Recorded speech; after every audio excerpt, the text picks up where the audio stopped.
Bharatiya Janata party, Bharatiya Janata party. और हमारे पास हमारे स्टेट के सभी जो कद्दावर नेता यहाँ पर पहुँचे हैं, इलेक्शन को लेकर रणनीति तैयार हो रही है। और मैं समझता हूँ कि जो पार्टी करेगी, हम पार्टी के आदेश के साथ हैं, पार्टी के साथ चलेंगे। अब मैं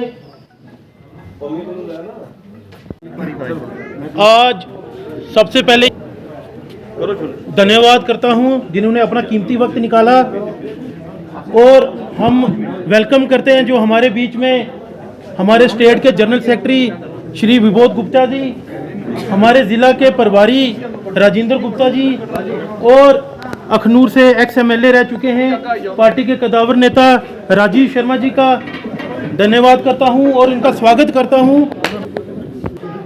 प्रदीप जी ना जाए ऊपर।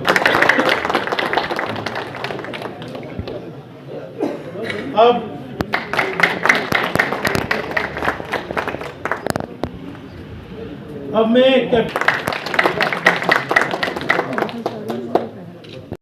राजीव शर्मा साहब हमारे एक्स MLA अखनूर से, प्रदीप शर्मा जी एक्स MLC, और जिनके घर में आज हम बैठे हुए हैं, इस पुंछ नगर के बड़े बड़े लोग, मेरी बहनें, भाइयों, बुजुर्गों, नौजवान साथी, कल से हम 2 दिन के दौरे पे पुंछ के हैं।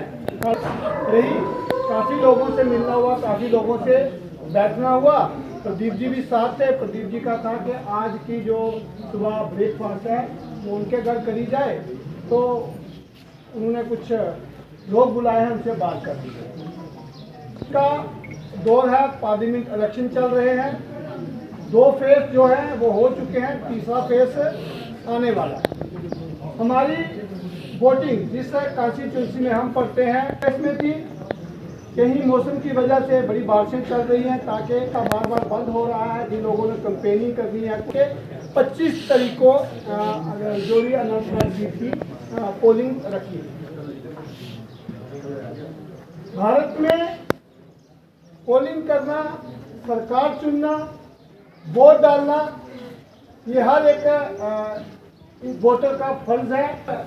राजौरी जो अनंतनाग सीट बनी है, इसमें भारतीय जनता पार्टी का कोई कैंडिडेट आपको नजर नहीं आ रहा होगा।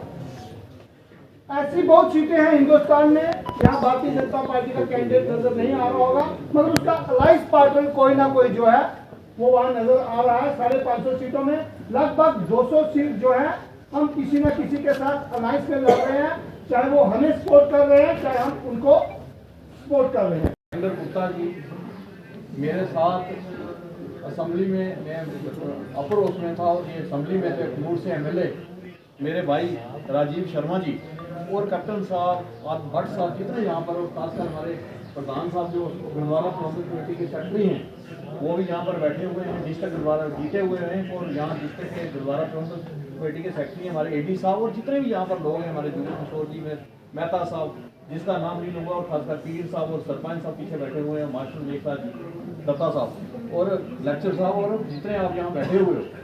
बाज़ साथियों के आज कल मेरी बात इनसे हुई थी, ये कह रहे थे कि मैंने इनको रिक्वेस्ट की कि मेरे घर पे आपने ब्रेकफास्ट करनी है, पर मैं आपको सच बोलता हूँ कि आपका प्यार है, मैं सियासी बात नहीं कर रहा हूँ, मैंने किसी एक आदमी को भी फ़ोन नहीं किया। फिर मैंने ऋषु को बोला था और 2-3 लोगों को बोला था कि सबको बोल देना, सुबह वो आएंगे, और फिर बनते बनते नहीं तो मैं और चेयर मंगवाता। ये मेरे घर की जो रखी हुई है चेयर वही है, मैं और चेयर मंगवाता। मुझे पता नहीं था आप सब रोडों की इतनी बढ़ जाएगी, आप सब यहाँ पर आए, आपका मैं दिल से शुक्रिया अदा करता हूँ।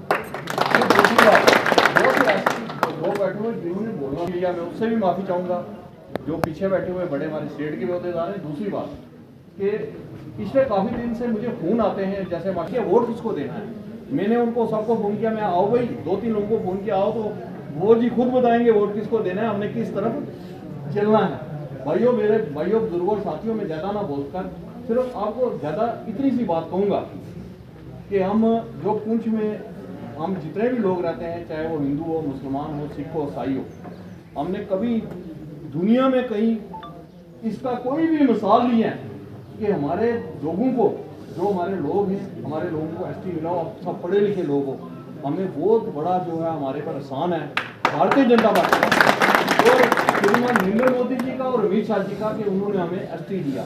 और उसके ऊपर सबसे बड़ी बात है कि मैं आपको सच बोलता हूँ, हमारे जो स्टेट प्रेसिडेंट हैं रविंद्र रैना जी, वो एक पहाड़ी थे और हमारे पुंछ के रहने वाले थे, जिसकी वजह से हमें ये एसटी का बहुत बड़ा तोहफा जो है उन्होंने दिया। और तो मैं बता दिया है कि हमें मोहर कहाँ लगानी है। माननीय प्रधानमंत्री नरेंद्र भाई मोदी जी और माननीय गृह मंत्री अमित शाह जी का जो एक साफ संदेश है कि नेशनल कॉन्फ्रेंस और पीडीपी जो है वो हारनी चाहिए। नेशनल कॉन्फ्रेंस और पीडीपी गुज्जर बकरवाल समाज के लोगों के जज्बातों के साथ भी उन्होंने खेला और पहाड़ी कबीले के जज्बातों के साथ भी खेला और उसके साथ साथ ओबीसी समाज के जज्बातों के साथ भी खेला। इंटर डिस्ट्रिक्ट रिक्रूटमेंट बैन करके हजारों हजार गुज्जर बकरवाल समाज के बच्चों की नौकरी नेशनल कॉन्फ्रेंस ने खाई। पहाड़ी कबीले को बार बार ये कहा कि एसटी देंगे और ये कहकर अपने लोगों को जितवा कर यहाँ से सरकार बनाकर उन्होंने कभी पहाड़ी कबीले को एसटी नहीं। ओबीसी समाज का सबसे बड़ा कत्ल किया, उनकी रिजर्वेशन को खाया है कि आज इस बार पुंछ जो है बैट के साथ छक्का जो है वो मारे। हम ये कहना चाहेंगे कि नेशनल कॉन्फ्रेंस और पीडीपी को हमने हराना है। इन दोनों जमातों ने राजौरी और पुंछ के रहने वाले लोगों के साथ बेइंसाफी की है, चाहे गुज्जर बकरवाल समाज हो चाहे पहाड़ी कबीले के लोग हों। इंटर डिस्ट्रिक्ट रिक्रूटमेंट बैन करके गुज्जर बकरवाल समाज के लोगों के साथ उन्होंने कत्ल किया, उनके हजारों हजार नौकरियां उन्होंने खाई हैं। गुज्जर बकरवाल समाज उनसे आज सवाल पूछेगा। पहाड़ी कबीले के लोगों को भी उन्होंने 70 साल लॉलीपॉप दे के रखा कि हम आपको पीएसबी देंगे, हम आपको एसटी देंगे, पर नहीं दिया। ओबीसी समाज का भी गला इन्होंने यहाँ पर खोला है। राजौरी पुंछ के लोग इस बार एनसी और पीडीपी को सबक सिखाएंगे और भारतीय जनता पार्टी समर्थित कैंडिडेट को वोट। मैं सोचता हूँ कि हमने उस टाइम कहा था कि अपने बच्चों की हम कुर्बानी देंगे, लेकिन भारतीय जनता पार्टी को किसी के बच्चे की कुर्बानी चाहिए, उनको एक चीज़ चाहिए कि वोट चाहिए। और मैं ये कहूँगा, तब हमने ये भी बोला था कि मोदी जी और अमित शाह जी बोलेंगे कि आपको किसी पेड़ पे मोहर लगानी है तो हम उस पर भी तैयार हैं।